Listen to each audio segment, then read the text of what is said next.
कहानी की शुरुआत होती है और हमारे सामने जॉर्जिया का दृश्य आता है। यहीं पर हम एक ऑफिसर को देखते हैं जो अभी वारंट ऑफिसर के रूप में काम कर रहा है। इस ऑफिसर का नाम है पॉल ब्रेनर, मगर पॉल का ये सब कुछ दिखावा है कि वो एक वारंट ऑफिसर है। असली में वो एक अंडरकवर एजेंट है, वो भी यूएस आर्मी इन्वेस्टिगेशन डिपार्टमेंट का। यानी कि पॉल एक जासूस है। किसी को भी उसकी सच्चाई पता नहीं कि वो क्या कर सकता है। वो धीरे धीरे सारे लोगों के बारे में पता लगा रहा है कि अभी आर्मी में जितने भी लोग हैं इनमें से कौन कौन वो लोग हैं जो गलत काम कर रहे हैं।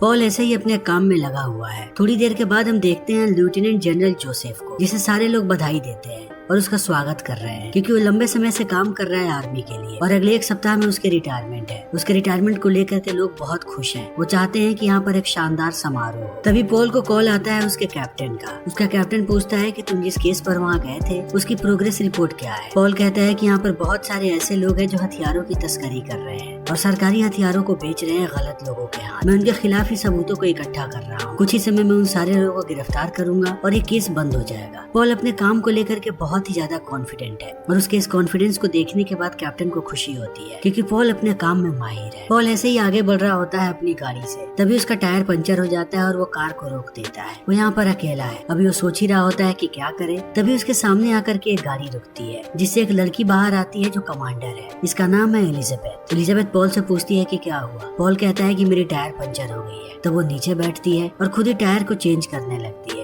इस चीज को देखने के बाद पॉल बहुत ही ज्यादा प्रभावित होता है और उसे समझ में आता है कि एलिजाबेथ कितनी स्ट्रॉन्ग लड़की है। उसे अपना काम करना पसंद है और दूसरों की मदद भी। पॉल सिर्फ उसे घूरते रहता है। वो उसके टायर को चेंज करती है और निकल जाती है यहाँ से। तो पॉल पूरे समय उसके बारे में ही सोचता है। अगली सुबह वो कुछ गिफ्ट लेकर के पहुँचता है एलिजाबेथ के पास ताकि उसका शुक्रिया अदा कर सके। वो वाकई में चाहता है कि एलिजाबेथ और उसके बीच बात आगे बढ़े, ये दोनों मिले और एक दूसरे से बात करें। मगर एलिजाबेथ को गिफ्ट्स में कोई इंटरेस्ट नहीं है। वो पॉल से ठीक से बात नहीं करता। तो पॉल यहाँ से चला जाता है। जैसे ही आधी रात होती है, पॉल के ऊपर एक आदमी हमला करता है। इस आदमी को उन लोगों ने भेजा है जो हथियारों की यहाँ पर तस्करी कर रहे हैं। उन्हें ये बात पता लग गई है कि पॉल एक जासूस है और उसने सच्चाई का पता लगा लिया है। मगर पॉल कोई कच्चा खिलाड़ी नहीं है। वो टूट पड़ता है इस आदमी पे। बहुत देर तक इनके बीच घमासान लड़ाई होती रहती है मगर अंत में पॉल मार गिराता है इसे। दूसरी तरफ हम देखते हैं बॉम्ब स्क्वाड वाले को जो प्रैक्टिस कर रहे होते हैं। प्रैक्टिस के थोड़े समय के बाद इन्हें यहाँ पर एक लड़की की लाश मिलती है, वो भी नंगी, जिसके दोनों हाथ और दोनों पैरों को बांधा गया है। ये आर्मी का बेस कैंप है। यहाँ पर ऐसी हरकत कैसे हो सकती है। सारे लोग अस्त व्यस्त हो जाते हैं और तुरंत ये खबर पहुंचाई जाती है पॉल के पास। तब पॉल आता है और आने के बाद वो जैसे ही इस लड़की की शक्ल देखता है उसे एहसास होता है कि ये लड़की कोई और नहीं बल्कि एलिजाबेथ है, जिससे आज वो सुबह में ही मिला था, जिसकी मौत हो चुकी है। जिस तरीके से एलिजाबेथ यहाँ पर बंधी हुई मिली है, ये देख करके यही लगता है कि इसका बलात्कार हुआ है और बलात्कार करने के बाद उसी के पेंटी से उसके गले को खोट दिया गया है। पॉल बड़े ही ध्यान से सारी चीजों को देखता है और उसे एहसास होता है कि अगर इसका बलात्कार हुआ होता तो इसके शरीर पे सीमेन जरूर होता, मगर किसी भी मर्द का सीमेन यहाँ पर नहीं है। ये मामला बहुत ही कंफ्यूजिंग होता जा रहा है। तभी यहाँ पर बिल केंट आता है। ये लोग बातें कर ही रहे होते हैं। तभी डिपार्टमेंट यहाँ पर एक और वारंट ऑफिसर को बुलाता है जिसका नाम है सेरा। सेरा भी पूरी लाश को देखती है। तब पॉल जाता है बिल के पास और उससे कहता है कि मुझे एलिजाबेथ के घर की तलाशी लेनी है। बिल कहता है कि ऐसा नहीं हो सकता, उसका घर बेस के बाहर है और बेस के बाहर हमारा कानून काम नहीं करता। वहाँ पर तुम तलाशी नहीं ले सकते, तुम सिर्फ आर्मी के लिए काम करते हो। पॉल को यह बात बहुत बुरी लगती है। वो किसी भी कीमत पर तलाशी लेना चाहता है उसके घर की। बिल बहुत ही परेशान है। पॉल उससे पूछता है कि क्या हुआ। बिल कहता है कि ये केस बहुत ही हाई प्रोफाइल होने वाला है। तुम्हें शायद पता भी नहीं है कि एलिजाबेथ किसकी बेटी है। एलिजाबेथ जनरल जोसेफ की बेटी है। इस बात को सुनने के बाद अब पॉल के भी होश उड़ जाते हैं कि एलिजाबेथ इस बेस के सबसे बड़े ऑफिसर की बेटी थी और उसके साथ ऐसा हादसा हुआ है। यानी कि ये बात बहुत ही बड़ी है।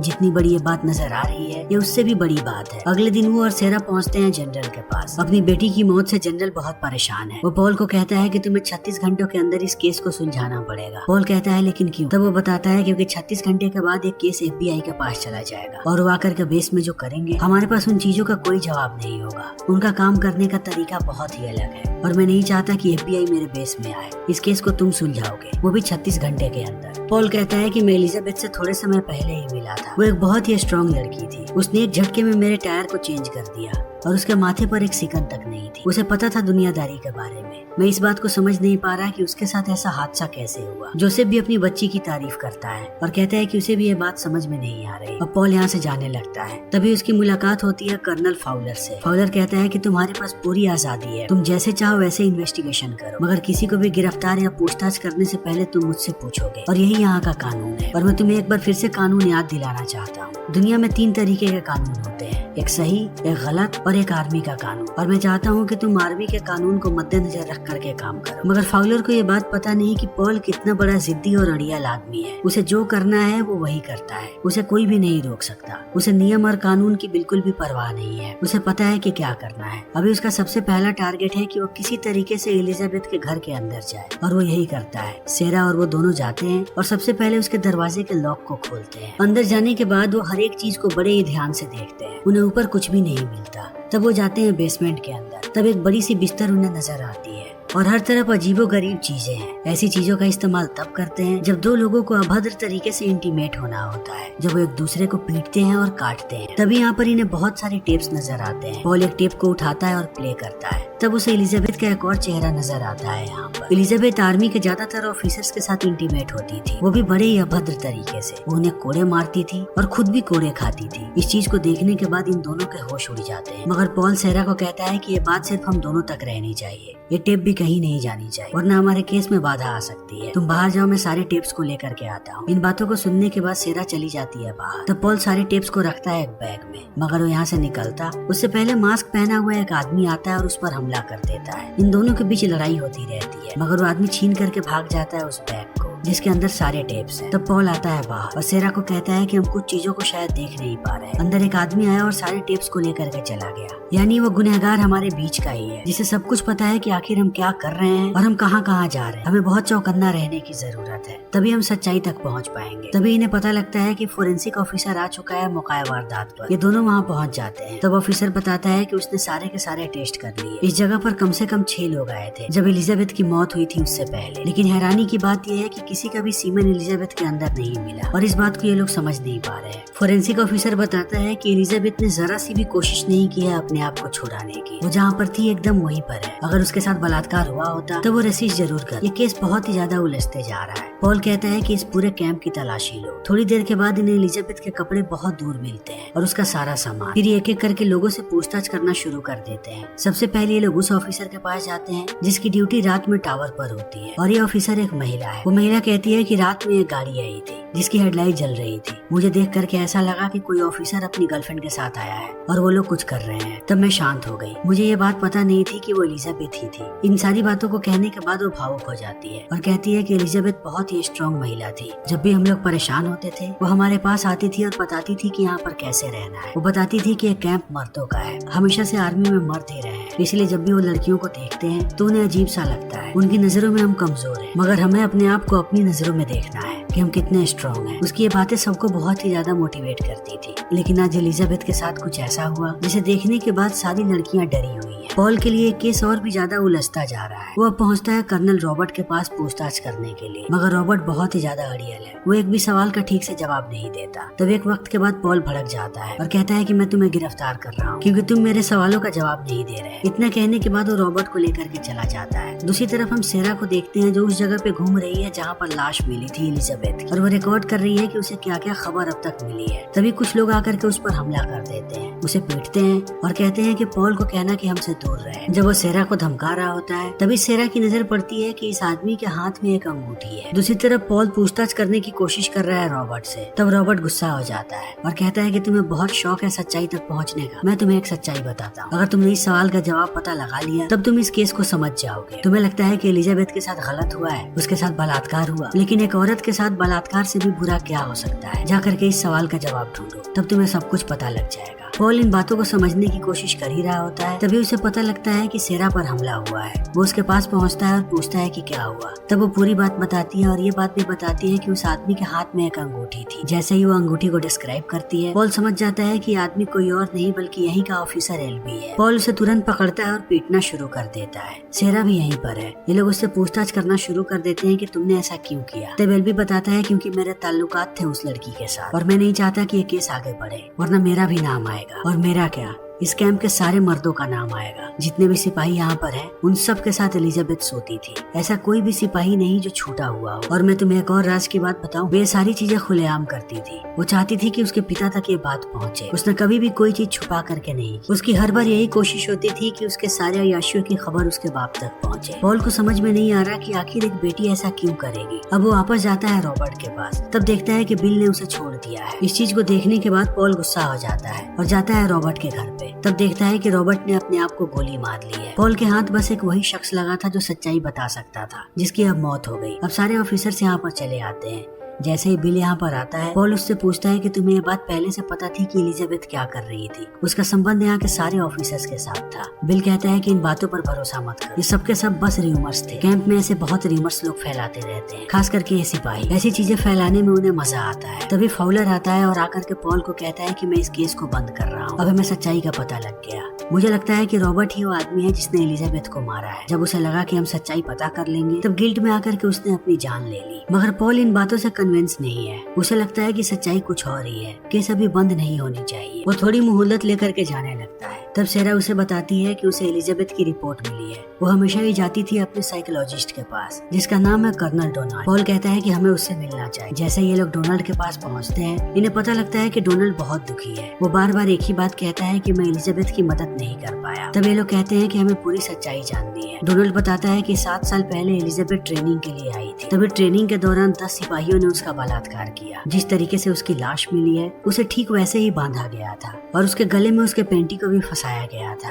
अब पॉल धीरे धीरे चीजों को समझने की कोशिश कर रहा है। वो डोनाल्ड से कहता है कि मुझे आप ये बता सकते हो कि उसे किन ऑफिसर्स ने पहली बार देखा था और बचा करके लाए थे। उसे पूरी लिस्ट मिल जाती है। उसमें जो सबसे पहला नाम होता है, सेरा पहुंच जाती है उस सिपाही के पास और उसे कहती है कि मुझे पता है 7 साल पहले क्या हुआ था। जब एलिजाबेथ का बलात्कार हुआ तब तुम वहाँ पर मौजूद थे। इतना कहने के बाद वो एक पेंटी दिखाती है और कहती है कि एलिजाबेथ की है। इसमें सबके सीमेन है, सबका नाम पता लग जाएगा और कहीं तुम्हारा भी नाम आ जाए, इसीलिए सच्चाई बकना शुरू करो। तब ये सिपाही डर जाता है और सब कुछ बताता है। उन 10 लोगों का नाम भी बता देता है। तब एलिजाबेथ कहती है कि आखिर इन लोगों ने ऐसी हैवानियत क्यों की। ये सिपाही बताता है क्योंकि वो सबसे बेहतर थे और ये चीज मर्दों को बर्दाश्त नहीं हुई कि एक लड़की उनसे आगे कैसे निकल रही है हर एक चीज। तब उन लोगों ने प्लानिंग की उसे सबक सिखाने की, ताकि उसे एहसास दिला सके कि वो उनसे छोटी है, और सबने मिल करके उसका बलात्कार किया। इन बातों को सुनने के बाद सेरा इस पेंटी को फेंक देती है डस्टबिन में। कहती है कि ये पेंटी मैंने अभी अभी खरीदी थी, इसमें किसी के भी सीमेन नहीं है। अब पॉल परेशान है, उसे समझ में नहीं आ रहा कि जब एलिजाबेथ के साथ ऐसी हैवानियत हो, तब अभी भी वो सारे लोग आजाद कैसे घूम रहे हैं। उसके पिता ने कोई भी एक्शन क्यों नहीं लिया। इन सवालों का जवाब पाने के लिए वो पहुंचता है जोसेफ के पास। तब उसे धीरे धीरे पूरी बात पता लगती है।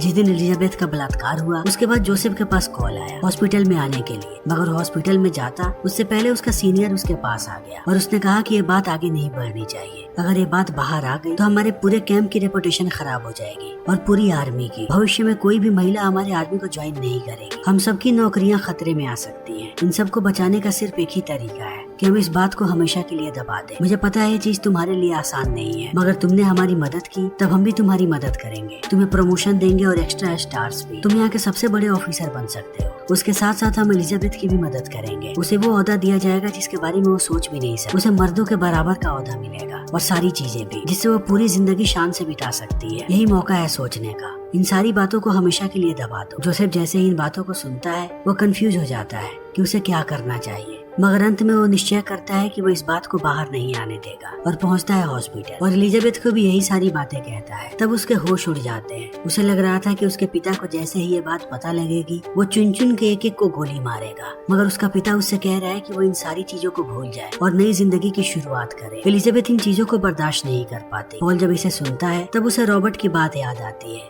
कि उसने क्या कहा था कि एक बलात्कार से भी बुरा एक लड़की के साथ क्या हो सकता है। यानी वो इसी बारे में बात कर रहा था कि जब उसके पिता ही उसे सारी चीजों को भूलने के लिए बोले और उन सारे दरिंदों को माफ कर दे, ये एक लड़की के लिए बलात्कार से भी बुरा है। पॉल वो सारे नाम दे देता है जोसेफ और कहता है कि अगर अब आप चाहें तो इन सारे दरिंदों को सजा दिलवा सकते हैं। मगर जोसेफ अभी भी सजा नहीं दिलवाना चाहता। वो चाहता है कि अपनी रेपुटेशन के साथ ही वो रिटायर हो। फिर जोसेफ और भी बातें बताना शुरू करता है कि आखिर एलिजाबेथ के साथ आखिरी समय में क्या हुआ। उसने दोबारा उसी सीन को रिक्रिएट किया जैसा उसके साथ ट्रेनिंग के दौरान हुआ था और फिर अपने पिता को कॉल किया। जैसे ही जोसेफ वहाँ पर पहुँचा, एलिजाबेथ की ऐसी हालत देखने के बाद वो गुस्सा हो गया और उसने कहा कि तुम ये क्या कर रही हो। तब एलिजाबेथ ने कहा कि मैं चाहती हूँ कि आप मुझे ऐसे ही देखो, क्योंकि ये मंजर मेरे दिमाग से बाहर नहीं निकलता। मैं हर रोज अपने आप को यहीं पर पाती हूँ। बेसहारा और दर्द में। तब जोसेफ कहता है कि मैं तुम्हें 2 ऑप्शन दे रहा हूँ। मुझे पता है कि तुम आर्मी कैंप वालों के साथ क्या कर रही हो। तुम्हारा नाजायज संबंध सारे लोगों के साथ है और मेरे पास सारे के सारे रिपोर्ट भी हैं। तो पहला ऑप्शन ये है कि मैं तुम्हारा कोर्ट मार्शल कर दूं इन सारी चीजों के लिए, या दूसरा ऑप्शन है कि तुम अभी के अभी जाओ अपने साइकेट्रिस्ट के पास और अपना इलाज करवाना शुरू करो। मुझे पता है कि तुम मानसिक तौर पे बीमार हो। उस हादसे के बाद तुम मानसिक तौर पे कभी भी नॉर्मल नहीं हो पाई। मगर एलिजाबेथ ऐसे ही रोती रहती है, चिल्लाती है और मदद मांगती है अपने पिता से। इन सारी चीजों को जोसेफ देख नहीं पाता और यहाँ से चला जाता है। एक बार फिर से एलिजाबेथ को ऐसे ही छोड़ करके। जैसे ही पॉल यहाँ से निकल रहा होता है तब उसकी मुलाकात होती है फाउलर से। फाउलर बताता है कि एलिजाबेथ के नाजायज संबंध बिल के साथ भी थे। इस बात को सुनने के बाद पॉल चौंक जाता है और उसे याद आता है कि बिल ही वो आदमी है जिसने रॉबर्ट को छोड़ा था। उसके बाद रॉबर्ट की मौत हो गई, यानी इन सारे घटनाओं के पीछे बिल का हाथ हो सकता है। वो तुरंत कॉल करने लगता है सेरा को। तब उसे पता लगता है कि सेरा बिल के साथ ही है। अब पॉल डरा हुआ है, वो जल्दी से जल्दी पहुंचना चाहता है सेरा के पास। तभी हम बिल को देखते हैं जिसके पास सेरा है। वो सेरा को डरा रहा है और कह रहा है कि मुझे लगा कि जैसे ही मैंने रॉबर्ट को मारा ये केस हमेशा के लिए बंद हो जाएगा। मगर पॉल के दिमाग पर सनक सवार है, वो इस केस को छोड़ ही नहीं रहा। वो बताता है कि जिस रात जोसेफ आया था एलिजाबेथ के पास मैं वहीं पर मौजूद था। जोसेफ के जाने के बाद मैं एलिजाबेथ के पास पहुंचा।